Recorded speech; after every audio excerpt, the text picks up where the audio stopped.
श्री राम मेरे भाइयों। तो कैसे हो आप सब लोग। तो देसी ज्योतिषेश्वनी फिर हाजिर है आपकी सेवा में। अब जैसा कि आप सब लोग जान रहे हैं कि 11 तारीख से नया मास यानी कि शिव की भक्ति का मास श्रावण मास अपना प्रारंभ हो रहा है। तो आज हम इस वीडियो में बात करेंगे केवल और केवल सावन महीने की, कि इस वीडियो में हम सबसे पहले जानेंगे कि सावन का महीना इतना खास क्यों है, शिव के साथ इसका क्या जुड़ाव है, क्यों इसको शिव जी के साथ जोड़ करके देखा जाता है, पूजा करने का सही विधान क्या है। आज की जैसे भाग दौड़ चल रही है, इतना बिजी शेड्यूल है, तो उसमें पूजा कैसे करनी है, सावन के महीने में हमें क्या खाना है क्या नहीं खाना है, वो सब हम आज की इस वीडियो में जानेंगे। तो सबसे पहले हम बात करते हैं सावन मास के महत्व की। सावन का महीना जो कि शिव भगवान को अत्यंत प्रिय है, और इसके पीछे अत्यंत एक पौराणिक कथाएं भी मिलती हैं। जैसे कि सबसे पहले पौराणिक कथा मिलती है, वो समुद्र मंथन की कथा मिलती है। तो आप सब लोग जानते हैं कि जब पुराने दैविक काल के अंदर में जब अमृत पान की इच्छा से देवताओं और असुरों के बीच में समुद्र मंथन हुआ था, तो उसमें से जो अमृत था उससे पहले जो निकला था वो हालाहल विष निकला था। और हालाहल विष का जो पान है वो शिव जी ने कर लिया था, उसको अपने कंठ में धारण कर लिया था। इसी के बाद से उनका नाम भी नीलकंठ महादेव पड़ गया था।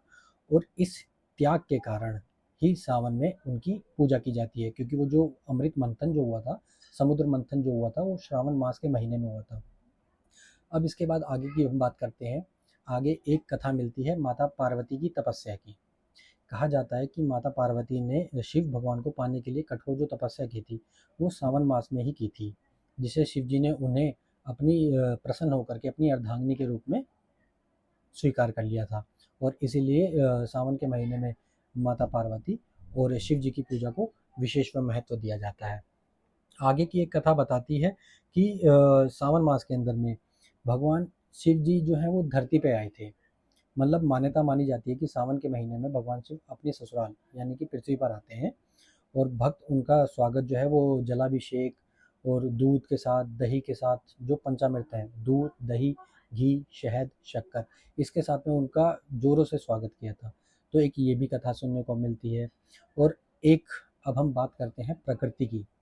सावन का जो महीना है, इसमें आप देखते होंगे कि कितनी तरीके से, कितनी जोर शोर से वर्षा होती है सावन के महीने में।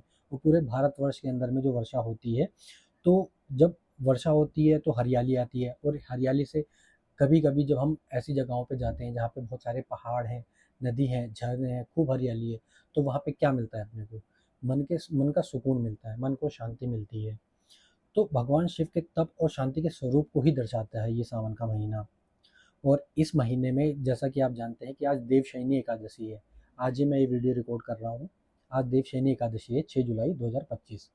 तो जब भगवान जो विष्णु है वो निद्रा में जब चले जाते हैं, तो जो भगवान शिव हैं वही पृथ्वी पर आते हैं, और यहीं से वो पृथ्वी का कार्यभार को संभालते हैं। क्योंकि अब भगवान विष्णु जी सो रहे हैं, तो कोई ना कोई तो देवता आएगा जो पृथ्वी को संभालेगा। तो इसके बारे में भी आगे मैं आपसे जिक्र करूंगा। जब 4 महीने विष्णु भगवान जब सोते हैं, तो 4 महीने कौन कौन से देवता जो हैं वो पृथ्वी के कार्यभार को संभालते हैं। तो इसी तरीके से अब हम आगे बात करते हैं कि सावन का महीना जो आ रहा है 2025 का, ये कब शुरू होगा। तो ये शुरुआत जो इसकी होगी वो होगी 11 जुलाई 2025 को, और इसका जो समापन होगा वो होगा 9 अगस्त 2025 को, रक्षाबंधन के पर्व के दिन। और इस महीने में जो महत्वपूर्ण पर्व आएंगे, वो नाग पंचमी आएगी जो कि 29 जुलाई 2025 को पड़ रही है। श्रावण की शिवरात्रि, जिस दिन जो हमारे कांवड़िए हैं जो जलाभिषेक करेंगे, वो करेंगे 23 जुलाई को। मैं आगे एक वीडियो और बनाऊंगा, मेरे साथ बने रहिएगा। उसके अंदर मैं बताऊंगा कि जलाभिषेक करने का शुभ मुहूर्त क्या है, क्या समय एकदम शुभ रहेगा जिसमें शिव जी का रुद्राभिषेक किया जाएगा। 9 अगस्त जिस दिन श्रावण का समापन होगा, समापन का आखिरी दिन जो होगा श्रावण का, वो होगा 9 अगस्त, जिस दिन रक्षाबंधन पर्व मनाया जाएगा। प्रदोष व्रत, जैसे हर महीने में 12 मास में हर महीने प्रदोष व्रत, हर महीने की महाशिवरात्रि आती है, प्रदोष का व्रत रखा जाता है, तो वो होगा 22 जुलाई को और 6 अगस्त को। और एक हरियाली अमावस्या भी आ रही है जो होगी अपनी 24 जुलाई 2025 को। अब सबसे खास बात, हम ये वीडियो बना रहे हैं श्रावण मास के लिए। श्रावण मास में सबसे ज़्यादा क्या मनाते हैं लोग, श्रावण के सोमवार, जिसको कहा जाता है सावन के सोमवार। अब सबसे पहले जानते हैं कि सावन के सोमवार कितने हैं। इस महीने अगर हम बात करें तो सावन के महीने में 4 सोमवार अपने आ रहे हैं। सबसे पहला सोमवार वो पड़ेगा 14 जुलाई 2025 को। दूसरा सोमवार पड़ेगा 21 जुलाई 2025 को, और इसी तरीके से तीसरा सोमवार पड़ेगा 28 जुलाई 2025 को, और चौथा सोमवार पड़ेगा 4 अगस्त को।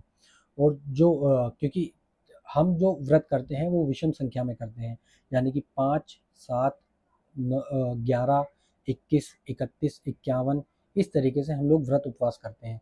तो 5 सोमवार करे जाएंगे। तो अब जो कल 7 तारीख को पहला सोमवार का व्रत कर सकते हैं हम लोग, यहाँ से हम शुरुआत कर सकते हैं। और 9 अगस्त को 5वां सोमवार मना करके, संकल्प लेकर के, विधि विधान से पूजा करके हम सावन के सोमवार में शिव की भक्ति को पा सकते हैं, मन की शांति को पा सकते हैं, श्रद्धा पा सकते हैं। और आज सब लोगों को क्या चाहिए? मन की शांति चाहिए, अपना जो उनकी मन की इच्छा है, मनोकामना है, वो पूरी हो, ये सब लोग जानना चाहते हैं।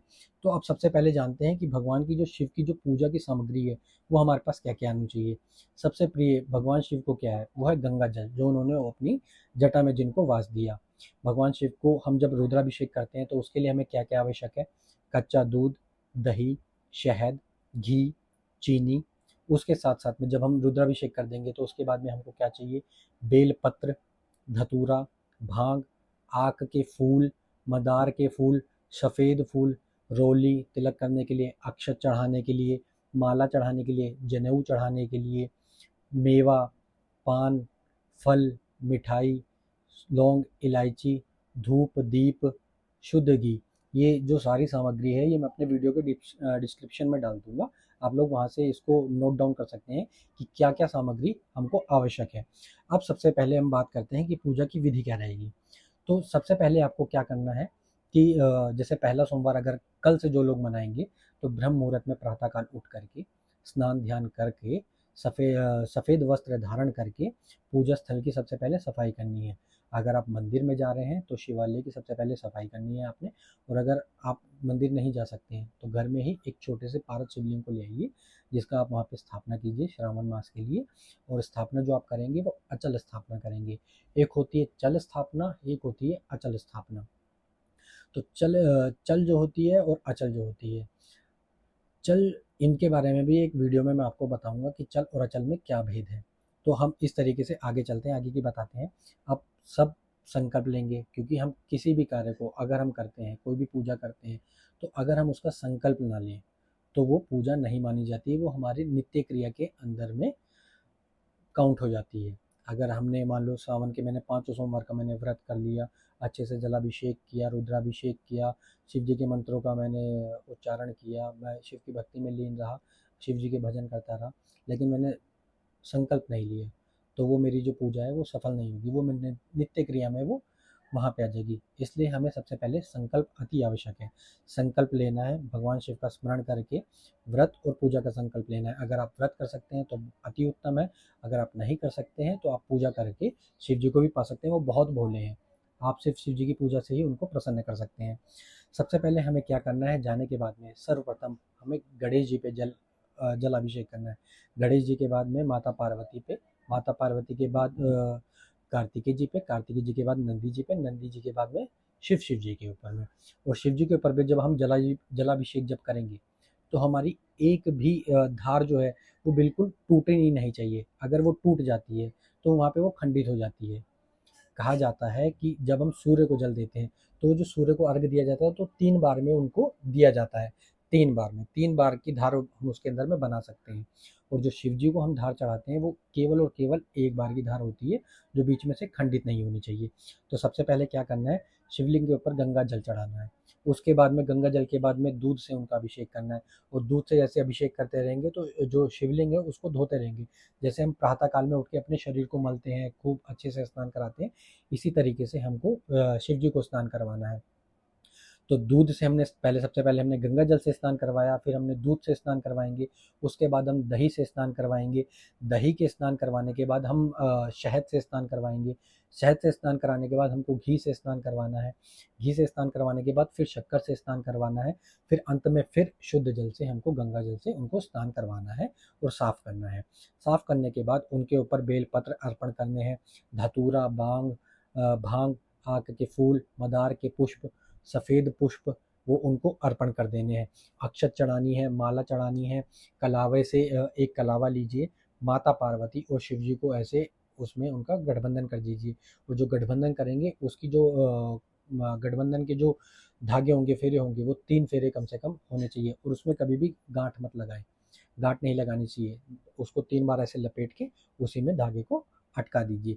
इससे जो है, जो कथा हमने आपको भी पहले बताई है कि एक कथा ये भी है कि माता पार्वती ने जो शिव जी को पाने के लिए तपस्या की थी सावन मास में, वो कथा भी यहाँ से जुड़ती है और माता पार्वती और शिव इससे प्रसन्न होते हैं।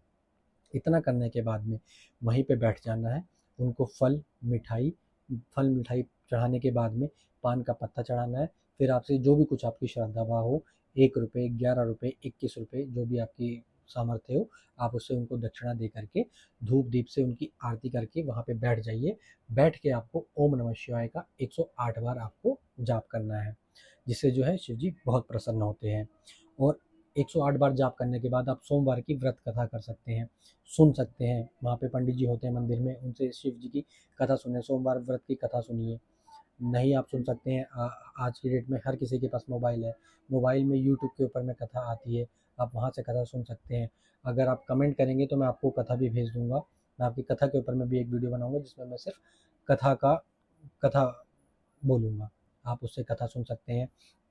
और उसके बाद में क्या करना है, दिया जो जलाएंगे, सबसे प्रमुख दिया जलेगा तिल के तेल का।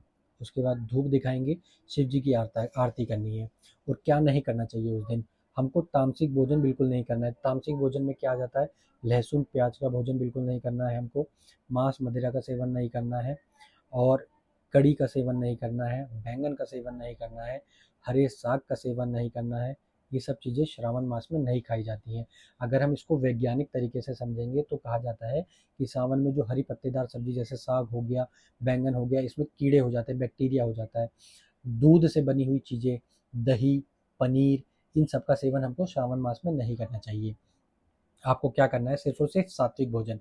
अगर आप व्रत कर सकते हैं तो व्रत करना है। व्रत में आपको क्या करना है, अगर आप पूरे दिन आपको सिर्फ फलाहार करना है। फलाहार के अंदर में आप फल खाइए और अगले दिन प्रातःकाल स्नान करके शिव जी को जलाभिषेक करके दोबारा से फिर आप भोजन कर सकते हैं। और अगर आप नहीं कर सकते हैं, इतना बड़ा आपके पास में शेड्यूल नहीं है, बहुत बिजी शेड्यूल है, तो मैं बताता हूँ आपको क्या करना है। क्योंकि आज के समय में किसी के पास भी समय नहीं है, तो व्यक्ति को क्या करना है, सिर्फ 5 और 10 मिनट के लिए पूजा का समय मिल सकता है, इतना हर कोई निकाल सकता है। कहा जाता है प्राचीन काल में एक साहूकार हुआ करता था। वो साहूकार बहुत व्यस्त रहता था अपने व्यापार के सिलसिले में, लेकिन अपने व्यापार को करते करते वो क्या करता था, ओम नमः शिवाय का जाप करता रहता था। सुबह प्रातःकाल स्नान ध्यान करने के बाद में समीप के मंदिर में जा करके वहीं पे जलाभिषेक करके 11 बार ओम नमः शिवाय का जाप कर लिया उसने। और पूरे दिन वो सिर्फ ओम नमः शिवाय का जाप करता रहता था। तो भोलेनाथ बहुत प्रसन्न है, उनको ये सब नहीं चाहिए कि आप आकर के ऐसा करें। तो दिखावा नहीं करना है, सच्चे मन श्रद्धा से जितना आपसे हो सके आप सिर्फ उतना ही करिए। तभी उनको, इसीलिए उनको भोलेनाथ की उपाधि की दी गई है। वो बहुत भोले हैं। छोटी सी आपकी जितनी सच्चे मन से श्रद्धा से आप जितनी उसको पूजा करेंगे, वो सब उनको स्वीकार्य होगी, वो आपको सुख शांति का आशीर्वाद प्रदान करेंगे। तो छोटी जो बिजी शेड्यूल है उन लोगों को क्या करना है, प्रातःकाल उठिए, ब्रह्म मुहूर्त में उठिए, घर पे एक शिवलिंग ले आइए, मंदिर जाने का अगर समय नहीं है तो उस पर गंगा जल से स्नान कराइए। चम्मच आचमनी आती है, आचमनी से दूध का स्नान, दही, घी, शहद, शक्कर, उसको अच्छे से स्नान करिए। फिर गंगा जल डाल दीजिए, बेल के पत्र लिए 3 बेल पत्र उसके ऊपर में चढ़ा दीजिए। उसके बाद में थोड़ी सी मिठाई चढ़ा दीजिए, जनेऊ उनको अर्पण कर दीजिए। अक्षत, अक्षत याद रहे चावल, चावल के दाने टूटे नहीं होने चाहिए, साबुत चावल होने चाहिए, साबुत चावल चढ़ा दीजिए। पुष्प थोड़े उनको अर्पित कर दीजिए और वहीं पे 11 बार ओम नमः शिवाय का उनके सामने जाप करके दिन भर आप अपना, मोबाइल के अंदर आजकल सबके पास मोबाइल है, मोबाइल में शिव भजन सुनिए, शिव की कथा सुनिए, और शिव के मंत्र का ध्यान करते रहिए, गुनगुनाते रहिए। ज़रूरी नहीं है आप मंदिर में बैठ करके ही करें, आप कहीं पे भी इनका ध्यान कर सकते हैं। और इस तरीके से करने पे आपके मन को शांति मिलेगी और बहुत सुकून मिलेगा। अब हम बात करते हैं कि खाना नहीं चाहिए, वो मैंने आपको बता ही दिया है कि आपको बीज वाले कोई चीज़ नहीं खानी है। आप क्या खा सकते हैं, केला, सेब, अनार, पपीता, नारियल पानी पिएँ, कट्टू के आटे की पूड़ी बना करके खाइए जैसा कि हम नवरात्रों के व्रत में खाते हैं। और सिंघाड़े के आटे की खाइए। चावल, दूध, दही बिल्कुल नहीं खाना है, मखाना खाइए, ड्राई फ्रूट खा सकते हैं। कच्चे दूध का सेवन बिल्कुल भी नहीं करना है। पेय में आप क्या पी सकते हैं, गंगा जल पी सकते हैं, नींबू का घोल पी सकते हैं, नारियल पानी पी सकते हैं, लस्सी पी सकते हैं बना करके। और अगर व्रत रखा है तो व्रत के अंदर में आप बिल्कुल भी कोई आहार मत लीजिए। अगर आप व्रत नहीं कर सकते तो दिन भर सात्विक भोजन करके ड्राई फ्रूट खा लिया, फल खा लिए, शाम के टाइम पे एक टाइम आप अन्न का सेवन कर सकते हैं, जिसको आज की डेट में मिनी व्रत कहा जाता है। उसके बाद में हम आगे चलते हैं और आपको ये बताते हैं कि जैसा कि मैंने आपको बताया कि व्रत का क्या विधान है। सावन के सोमवार मैंने आपको बता दिए। कल से आप व्रत का पूजन स्टार्ट कीजिए 7 जुलाई से। 7 जुलाई, 14 जुलाई, 21 जुलाई, 28 जुलाई, उसके बाद 4 अगस्त, इस तरीके से आप श्रावण के व्रत को कर सकते हैं।